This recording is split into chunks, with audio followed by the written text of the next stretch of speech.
Come to a clinic. You always come to a clinic to be stimulated.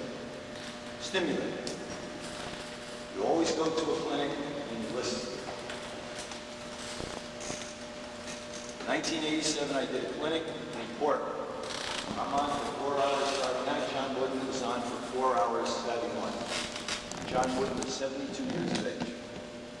I speak for the 4 hours. John Wooden sat in the first row, listened to the entire talk. It's now 12 o'clock at night.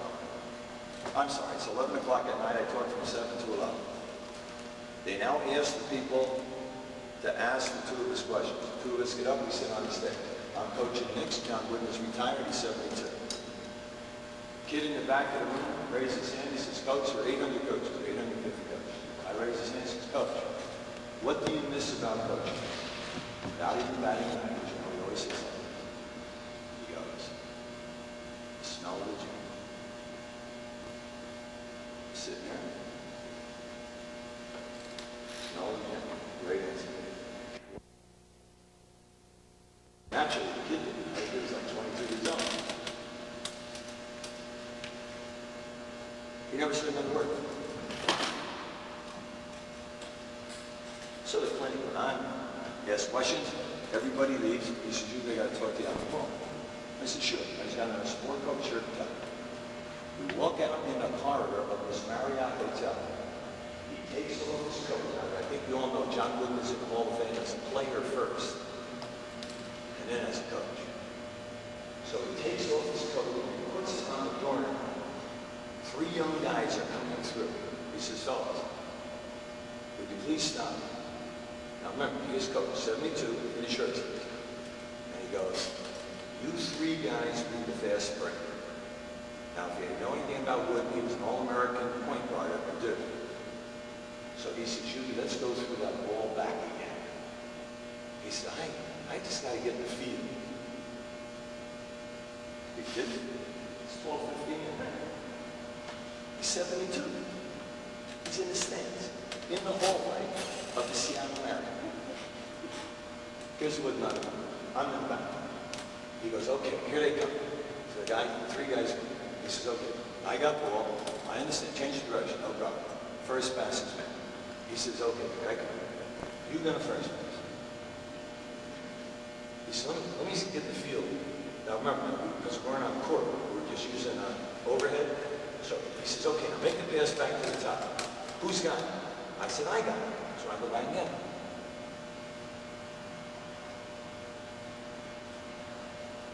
You know my rule. So naturally I pretend they don't. I don't. I'm not sure, Coach. He says, well, you know I don't believe in the back guy going up in the back. I said, yes, Coach. Because I won't give him the leg. So he said, here is our theory. So he says, as we come down ball back, we go parallel. One guy here, one guy here. We come back to the foul line, and then we both fake at you, and then we drop step, we'll give you the jump shot, and we'll take away the 2 wing guys for the layups. I said, Coach, that's great. He says, yeah, that was really successful for us in those 29 years. I said, I would think so. And he goes, tell you what, I kind of like it. So, puts on his coat, goes to bed. It's 12:30.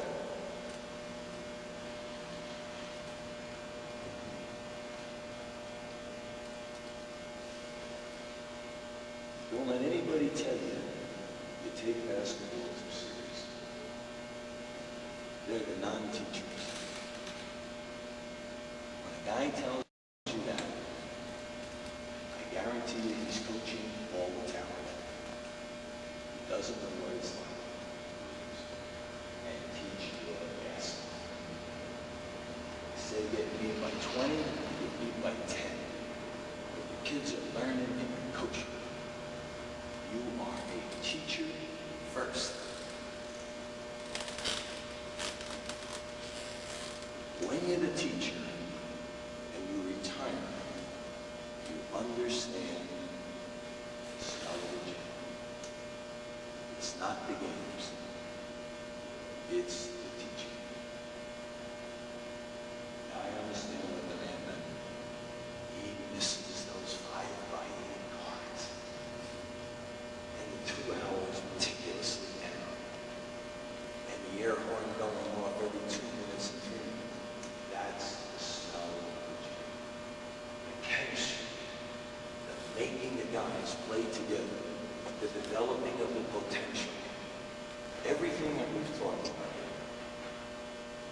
When you go to a clinic, you got more basketball since Friday night here. A continual thinking process of theories that work on every level. But always go with an open mind, looking for the challenge to be stimulated. Don't be one of those people who stops growing. Every clinic I go to, every time I go overseas, I see somebody doing something else, and I look at it, and I try to see why or what, because he is coaching. The best coach team I saw in France was Germany. A kid by the name of David Ermer.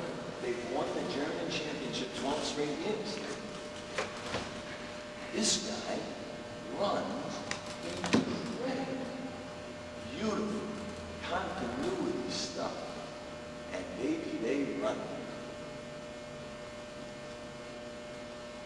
Best coach team ever. Best coach. He ran some cheap stuff that I hadn't seen. I write it down in my bed because you might be able to give that to somebody sometime. So don't let anybody tell you that you take the game too serious. Because the guy who said that to me won my league 2 years in a row. Got to the Final Four in Group 4 twice. While I was going 2-16 and 5-16. And the day that I got on in New Jersey, for what I've done in basketball, at the coaches thing at Rutgers, out of that league, there were 9 guys still coaching. They all came up to me and congratulated me on what had happened to my career. And the one guy that couldn't do that was the guy who said I took the game too serious. Because you know what happened to him? Talent graduated.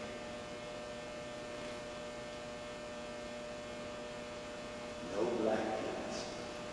Black kids in the other schools.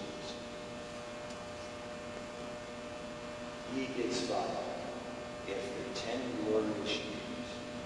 He goes to another school, can't win, gets fired, goes to another school, has been in 5 schools.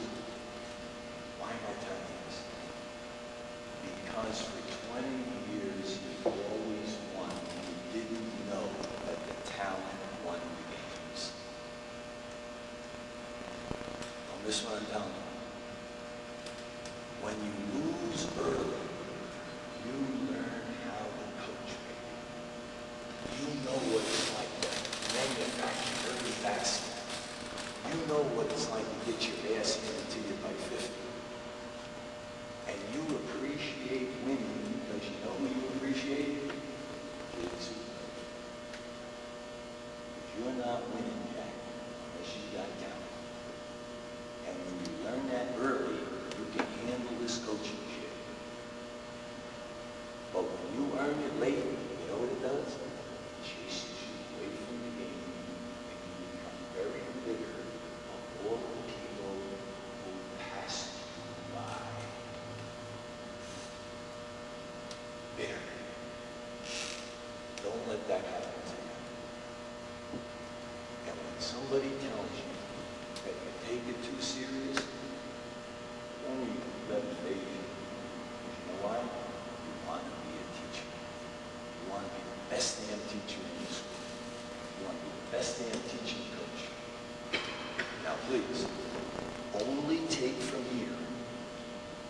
what you feel you can teach. Don't try to con them, but they'll see right through it. Take what you can teach. Take little pieces.